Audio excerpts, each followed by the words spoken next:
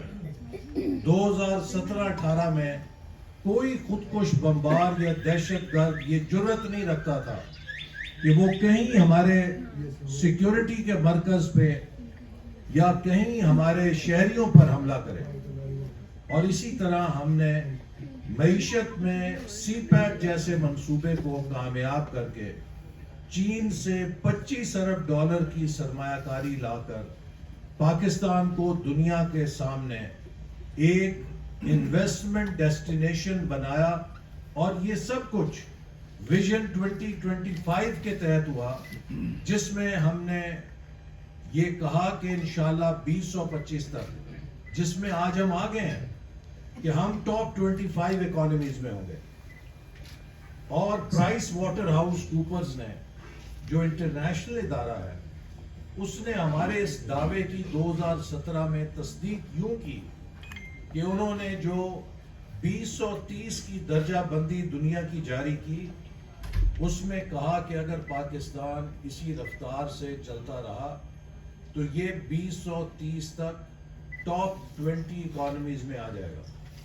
which was validation of our goal کہ ہم by 2025 top 25 economies میں ہوں گے. تو we were on the course، ہم راستے پہ چل رہے تھے. لیکن 2018 میں اس قوم کے ساتھ بھیانک ترین سازش کی گئی. اس وقت کے چند ججز اور چند جنرلز ایک شخص کی فریب میں آ کر انہوں نے ایک سازش چلائی اور اس کو دھاندلی کے ذریعے RTS سسٹم بند کر کے قوم پر مسلط کیا گیا. آپ میں سے کوئی شخص اپنی گاڑی کی چابی ایک ایسے ڈرائیور کو نہیں دے گا جس نے زندگی میں کبھی گاڑی نہ چلائی. آپ کبھی کسی اناڑی کے سپرد اپنی کوئی مشین یا پراپرٹی نہیں کریں گے، چاہے وہ آپ کو کتنا یقین دلائے کہ میں نے زندگی میں کبھی تہجد کی نماز نہیں چھوڑی، میں دنیا کا ایماندار ترین آدمی ہوں. لیکن اگر وہ آپ کو کہے کہ میں نے گاڑی آج تک نہیں چلائی، تو آپ میں سے کون ہے کہ جو اسے کہے گا اچھا تمہاری دیانت کے سرٹیفکیٹ پہ تم نے گاڑی تو نہیں چلائی، تو یہ گاڑی کی چابی لو اور جا کے ذرا مجھے یہ گلبرگ سے یہ چیز لا دو. تو کیا وہ گلبرگ پہنچے گا؟ وہ ادھر ہی آپ کے برابر ہی کہیں کسی گاڑی سے ٹکر مارے گا، دیوار میں گاڑی مارے گا، گاڑی بھی توڑے گا اور اپنا سر بھی پیر بھی توڑائے گا. تو 2018 میں ایک ایسے لیڈر کو سوشل میڈیا کے ذریعے رومانٹیسائز کروا کے قوم پر مسلط کیا گیا کہ جس نے کبھی یونین کاؤنسل نہیں چلائی تھی. اور اس کا نتیجہ کیا ہوا کہ 2022 میں پاکستان نے 1 اپریل کو انٹرنل ڈیفالٹ کر دیا. اور 10 دنوں بعد حکومت جب تبدیل ہوئی تو مارکیٹ میں شرطیں لگ رہی تھیں کہ کیا پاکستان 4 ہفتے نکالے گا یا 6 ہفتے نکالے گا. خود اس حکومت کے وزیر خزانہ شوکت ترین نے کہا کہ ہم ڈیفالٹ کر گئے ہیں. خود اس حکومت کے چیئرمین FBR شبر زیدی نے گواہی دی کہ ڈیفالٹ کر چکا ہے. اس موقع سے ہم نے پاکستان کو لیا. اور میں آپ کو یہ بتاؤں کہ 2017 میں آج ہر کوئی باتیں کر رہا ہے آرٹیفیشل انٹیلیجنس کی. ہم نے 2017 میں national centre for artificial intelligence بنایا، national centre for cyber security بنایا، national centre for big data cloud computing بنایا، national centre for automation robotics بنایا، national centre for satellite technology اور GIS بنایا، national centre for applied mathematics بنایا، کیونکہ دس از all about algorithms. یہ وہ بنیادیں ہیں اس نئے نظام اور معیشت کی جو ہم نے 2017 میں رکھے. لیکن 2018 میں جو تبدیلی آئی، بجائے اس کے کہ وہ نوجوانوں کو یہ کہتی کہ یہ جو آرٹیفیشل انٹیلیجنس، سائبر سیکیورٹی، اور بگ ڈیٹا، کلاؤڈ کمپیوٹنگ اور آٹومیشن روبوٹکس کی بنیادیں ہیں، ہم ان کے اوپر عمارتیں کھڑے کریں گے. وہ تبدیلی کہتی کہ ہم آپ کو کٹے اور کٹیاں اور برگیاں اور انڈے دیں گے. یہ ویژن تھا اور وہ سارا ہم نے مومنٹم لوز کر دیا. لیکن اس کے بعد پھر ہم نے آ کر جب حکومت سنبھالی تو اس ڈیجیٹل ریولوشن کے عمل کو اڑان پاکستان کے تحت زندہ کیا. اور آج پھر ہم پورے ملک کے اندر نوجوانوں کو ڈیجیٹل سکلز سے آراستہ کرنے کے لیے بھرپور پروگرامز پرائم منسٹر کی قیادت میں شروع کر چکے ہیں. چائنا کے ساتھ تقریباً 3 لاکھ نوجوانوں کو آئی ٹی سکلز دینے کے ٹریننگ پروگرام کا آغاز کیا جا چکا ہے. اسی طرح حکومت اپنے اداروں کے ذریعے، منسٹری آف انفارمیشن ٹیکنالوجی کے ذریعے، ہمارے نیفٹیک کے ذریعے اور صوبائی حکومت اپنے اداروں کے ذریعے بھی نوجوانوں کو ڈیجیٹل سکلز دینے کے بھرپور پروگرام شروع کر رہی ہے. لیکن یہ ڈیمانڈ اتنی بڑی ہے اور یہ اپرچونٹی اتنی بڑی ہے کہ حکومت تنہا یہ کام نہیں کر سکتی جب تک کہ اس میں پرائیویٹ سیکٹر بھی اپنا بھرپور کردار ادا نہ کرے. تو اسی لیے آج میرے آنے کا مقصد بھی یہی ہے کہ ہم پرائیویٹ سیکٹر کو انکریج کریں کہ وہ زیادہ سے زیادہ نوجوانوں کو ڈیجیٹل سکل سے آراستہ کرنے کے لیے بھرپور کردار ادا کریں. جیسے ابھی کہا گیا کہ ڈیجیٹل جو ویب 2 تھی اس نے ڈیجیٹل پلیٹ فارمز کریٹ کیے اور سب کو ان ڈیجیٹل پلیٹ فارمز کا ہوسٹیج بنا دیا. لیکن ویب 3 جو ہے یہ امپاورمنٹ بھی کر رہی ہے اور ٹرانسپیرنسی بھی لانے کا ایک ذریعہ ہے. چونکہ فن ٹیک کے ذریعے جو ڈیجیٹل لیجرز ہیں اور ڈیجیٹل والیٹس ہیں ان سب کے ذریعے فائنینشیل ٹرانزیکشنز کے اندر آپ امپاورمنٹ بھی لا رہے ہیں اور ٹرانسپیرنسی بھی لا رہے ہیں.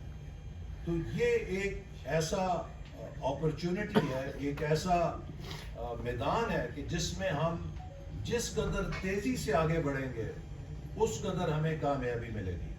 ہمیں اپنے پوٹینشیل کو پروڈکٹیوٹی میں بدلنا ہے اور پروڈکٹیوٹی کو پراسپیرٹی میں ڈالنا ہے. یہ وہ راستہ ہے جس پر قومیں چل کر کامیاب ہوتی ہیں. میں ایک بات ضرور کہوں گا کہ ڈیجیٹل سپیس پہ جب بھی کوئی نوجوان جاتا ہے تو آپ وہاں پر جس وقت اپنے لیے ایک مقام بناتے ہیں کبھی یہ بات نہ بھولیے گا کہ you also carry a brand image for the country. آپ اگر شارٹ کٹس تلاش کریں گے، اگر آپ جا کر کلائنٹس کے لیے اچھا کام نہیں کریں گے اور اگر آپ ٹرانسپیرنٹ نہیں ہوں گے تو وہ صرف آپ کی بدنامی نہیں ہوگی بلکہ پاکستان کے برانڈ امیج کو متاثر کرے گی. لیکن اگر آپ ایتھیکلی کام کریں گے، آپ کوالٹی کام کریں گے، آپ محنت کے ساتھ کام کریں گے تو you will be the brand ambassador for Pakistan. Let us also pledge کہ جہاں ہم ٹیکنیکل سکلز کے ساتھ ایک بہترین ڈیجیٹل فورس تیار کریں گے. میں یہ بھی ضرور ٹریننگ انسٹیٹیوٹ کو کہوں گا کہ اپنے اسٹوڈنٹس کے اندر ایک strong identity of being Pakistani worker بھی پیدا کریں تاکہ وہ اپنے ہر کام میں، اپنی ہر ٹرانزیکشن میں اس بات کا دھیان رکھیں کہ they are brand ambassadors for Pakistan اور they have to build reputation for Pakistan as a destination for digital services, for digital production, for digital work, for fintech, for blockchain, artificial intelligence. پوری دنیا پاکستان کی طرف نظریں اٹھا کے دیکھے.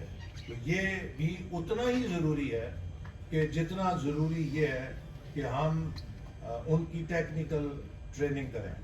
آخر میں یہ کہوں گا کہ قدرت نے ہمیں ایک بار پھر موقع دیا. ہم نے ماضی میں کئی دفعہ اڑانے بھری ہیں، لیکن بدقسمتی سے ہم نے اپنے ہاتھوں سے ان اڑانوں کو کریش کیا. کیونکہ دنیا میں آپ Japan, Korea, Singapore, Malaysia, China, Vietnam, Bangladesh, Bharat, ترکی، گلف، جون سی بھی پچھلے 100 سالوں میں کامیاب معیشتیں ہیں، ان سب کو اگر آپ مطالعہ کریں گے تو آپ کو ایک بات پتہ لگے گی کہ کسی ملک کو بدلنا 15 سے 20 سال کا ایک سفر ہے. اس کا شارٹ کٹ نہیں ہے. It is a 15 to 20 years journey. یہ ایک مجاہدہ ہے. جو قوم اور ملک یہ کر لیتی ہے وہ اس کا بیڑا پار ہو جاتا ہے. اور جو قوم کھیل تماشے میں لگی رہتی ہے، جو قوم دھرنے، ہڑتالیں، لانگ مارچوں میں لگی رہتی ہے، اس کے مقدر معاشی خوشحالی نہیں آ سکتی. 21ویں صدی میں معاشی خوشحالی صرف اسی قوم کا مقدر بنتی ہے جو امن کے راستے پہ چلتی ہے، جو سیاسی استحکام کو یقینی بناتی ہے، جس ملک میں پالیسیز کا تسلسل انویسٹر کو نظر آتا ہے، اور جو ملک خود کو اصلاحات اور ماڈرنائزیشن کے لیے کمٹ کرتا ہے کہ اس نے ہر لمحہ اپنی خود احتسابی کرنی ہے، نئے رجحانات کو دیکھنا ہے اور اس کے مطابق خود کو ڈالنا ہے. آج کے دور کی کرنسی انوویشن ہے، اور یہ انوویشن اس قدر تیز ہے کہ آج سے چند سال پہلے 2 کمپنیاں دنیا میں ڈائناسور تھیں اپنے شعبے کے لحاظ سے. یہاں پر جتنے لوگ موجود ہیں 100% کے نہیں تو 90% کی جیبوں میں یا نوکیا فون ہوتا یا بلیک بیری فون ہوتا. آج نوکیا اور بلیک بیری جیسے جائنٹس جو ہیں وہ تاریخ کے ڈسٹ بن کے اندر دفن ہو چکے ہیں. کیا وجہ ہے؟ کہ they fail to innovate, they fail to relate to the changes in the marketplace. تو لہٰذا ہمیں بھی اپنے اندر وہ ایجلٹی پیدا کرنی ہے کہ ہم مسلسل علم کو سیکھیں. جو ہی علم پرانا ہو اس کو اٹھا کے باہر پھینکیں اور اس کی جگہ نیا علم اپڈیٹ کریں. تو لہٰذا آج کے دور کا سکل صرف یہ نہیں ہے کہ آپ ٹیکنیکل سکل سیکھیں، بلکہ یہ بھی ضروری ہے اتنا کہ you must have an ability to learn, unlearn, relearn and unlearn and again relearn. تو یہ آپ کو اپنے نالج کو اسی طرح اپڈیٹ کرنا پڑے گا جیسے آپ اپنے فون کے سافٹ ویئر یا آپریٹنگ سسٹم کے نظام کو اپڈیٹ نہ کریں تو وہ ناکارہ ہو جاتا ہے. ہر مہینے بعد آپ کو ایک نیا اپڈیٹ ملتا ہے کہ بھی اس کو اگر چلانا ہے تو اس کو ڈاؤن لوڈ کریں آپ. تو اسی طرح آپ کے سکلز جو آج آپ سیکھیں گے وہ بھی شاید 6 مہینے کارآمد ہوں گے یا سال کارآمد ہوں گے، اس کے بعد اس میں نئی ڈیولپمنٹ آ جائے گی. تو you have to keep pace with the changes and continuously learn, unlearn and learn. تو اسی لیے کہتے ہیں کہ we must now be lifelong learners.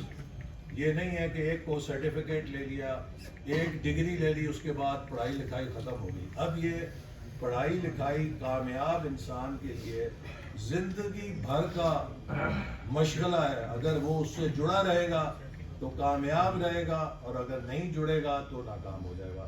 تو ایک بار پھر میں مبارک دیتا ہوں اور آپ کو یہ بات کہنا چاہتا ہوں کہ حکومت نے پچھلے 3 سالوں میں بہت محنت کے ساتھ پاکستان کو الحمدللہ ٹرن اراؤنڈ کیا ہے. یہ ہم نہیں کہہ رہے، دنیا کا ہر معتبر ادارہ اس بات کی گواہی دے رہا ہے کہ پچھلے 3 سالوں میں Pakistan is a success story of turnaround. دنیا میں آپ اٹھا کے دیکھ لیں, اکنامکس کے اسٹوڈنٹس کو پوچھ لیں کہ کوئی مثال ملے کہ 2 سالوں میں کسی ملک میں 38% سے انفلیشن 5% پہ آئی ہے, کہیں آپ کو نظر نہیں آئے گی. پاکستان نے کر دکھایا. لیکن افسوس کی بات یہ ہے کہ آج پوری دنیا پاکستان کی موترف ہے. پوری دنیا کو تو پاکستان کی کامیابی نظر آتی ہے. موڈیز کو نظر آتی ہے جو ریٹنگ ایجنسی ہے, فچ کو نظر آتی ہے, اسٹینڈرڈ اینڈ پور کو نظر آتی ہے, ورلڈ بینک کو نظر آتی ہے, IMF کو بھی نظر آتی ہے, ایشین ڈیولپمنٹ بینک کو بھی نظر آتی ہے, بیرنز کو بھی نظر آتی ہے, فائنینشیل ٹائمز کو بھی نظر آتی ہے. اگر نہیں آتی تو خود ہمارے لوگوں کو نظر نہیں آتی. شام کو ٹی وی کے اوپر جیسے لگتا ہے کہ پاکستان کا اللہ حافظ اور پتہ نہیں کیا ستیہ ناز اور بیڑا غرق ہو گیا. جس قوم سے آپ خود اعتمادی چھین لیتے ہیں, جس شخص سے آپ خود اعتمادی چھین لیتے ہیں, جس شخص کو آپ اس کی کامیابی کے اوپر فخر کرنا یا اس سے اعتماد حاصل کرنے کا جذبہ چھین لیتے ہیں, تو وہ پھر ڈپریشن کا مریض ہو کے ساری زندگی روتا پیٹتا ہی رہتا ہے. ہمارا فرض ہے کہ ہم اپنی سوچ کے زاویے بدلیں. دنیا میں کوئی ملک نہیں ہے جس کا پورا گلاس بھرا ہوا ہو. ہر دنیا کے ملک کو اپنے نوعیت کے مسائل اور شدید مسائل درپیش ہیں. آپ امریکہ کی مثال لے لیجیے. آج امریکہ میں کتنی پولرائزیشن ہے اور کتنی وہاں آپس میں جنگ و جدل ہے. آپ یورپ کے اندر دیکھ لیں وہ کس طرح سٹرگل کر رہے ہیں. ہر ملک سٹرگل کر رہا ہے. تو ہر ملک کا گلاس آدھا خالی ہے اور آدھا بھرا ہوا ہے. ہم نے اپنا گلاس آدھا بھرا ہوا دیکھنا ہے یا آدھے خالی کے اوپر رونا پیٹنا کرنا ہے. جو لوگ زندگی میں آدھا گلاس بھرے ہوا دیکھنے کی صلاحیت رکھتے ہیں وہی اپنے گلاس کو پورا بھرنے کی امنگ اور کوشش سے کامیابی بھی حاصل کرتے ہیں. لیکن جو لوگ آدھے گلاس خالی کے اوپر روتے پیٹتے رہتے ہیں ان کا باقی ماندہ آدھا گلاس بھی چھلک جاتا ہے اور وہ کسی اور کے حصے میں چلا جاتا ہے. تو we have to become proud Pakistani. We have to start believing in our successes. We have to believe in our potential and we have to start working hard. اب صرف محنت ہے اور جدت ہے, انوویشن ہے, کریٹیوٹی ہے. یہ نعروں کے ساتھ, لانگ مارچوں کے ساتھ, دھرنوں کے ساتھ ہیں قومیں نہیں بنے گی. اب ہمیں ایک اقتصادی لانگ مارچ کرنی ہے اور ہم نے جو ٹارگٹ سیٹ کیا ہے کہ by 2035 we must become $1 trillion economy. اگر ہم محنت کریں گے تو ہم بن سکتے ہیں. لیکن اگر ہم بزنس ایز یوزول پہ چلیں گے تو ہم شاید $600 ارب کی اکانومی ہوں گے اور جتنی ہماری آبادی ہے اس کے بعد یہاں پر ایک ایک روٹی کے لیے لوگ ایک دوسرے کے ساتھ گریبان دست و گریبان ہو رہے ہوں گے. تو اگر ہم نے اپنی سوسائٹی کو ایک خوشحال معاشرہ بنانا ہے تو اس کے لیے ہمیں ویلتھ کریشن کرنی ہے. ویلتھ کریشن ایتھیکلی کرنی ہے, یہ نہیں کہ لوٹ مار سے کرنی ہے. اپنی انٹرپرائز سے کرنی ہے, اپنے انٹرپرینورشپ سے کرنی ہے اور اس ویلتھ کریشن کو دنیا کے تقاضوں سے ہم آہنگ کرنا ہے, کمپیٹیٹو بنانا ہے اور پھر اس ویلتھ کریشن کی تقسیم کو بھی منصفانہ انداز میں کر کے ملک کے اندر اور معاشرے کے اندر ناہمواری ختم کرنے کے لیے بندوبست کریں. یہ ہیں وہ 3 پیمانے جن پر آج کی جدید معیشت بنتی ہے کہ کسی معیشت میں ویلتھ کریشن کی کیا صلاحیت ہے, اس کی ویلتھ کریشن کتنی کمپیٹیٹو ہے اور وہ کتنی انکلوسیو ڈیولپمنٹ کو فروغ دے رہی ہے. میں سمجھتا ہوں کہ یہ ٹیکنالوجی آج ایک ایسا انسٹرومنٹ ہے کہ جو معاشرے کی ناہمواری کو ختم کرنے کا بہت بڑا ذریعہ ہے. غریب گھر کا بچہ اور بچی اس ٹیکنالوجی کے ذریعے اپنی قسمت, اپنے خاندان کی قسمت اور ملک کی قسمت بدل سکتے ہیں. میں امید کرتا ہوں کہ ہمارے نوجوان اس سہولت سے فائدہ اٹھائیں گے اور اپنے لیے اور ملک کے لیے ایک خوشحال اور تابناک مستقبل بنانے کے لیے پورے عزم کے ساتھ اور محنت کے ساتھ اپنی صلاحیتیں بروئے کار لائیں گے۔ پاکستان زندہ باد۔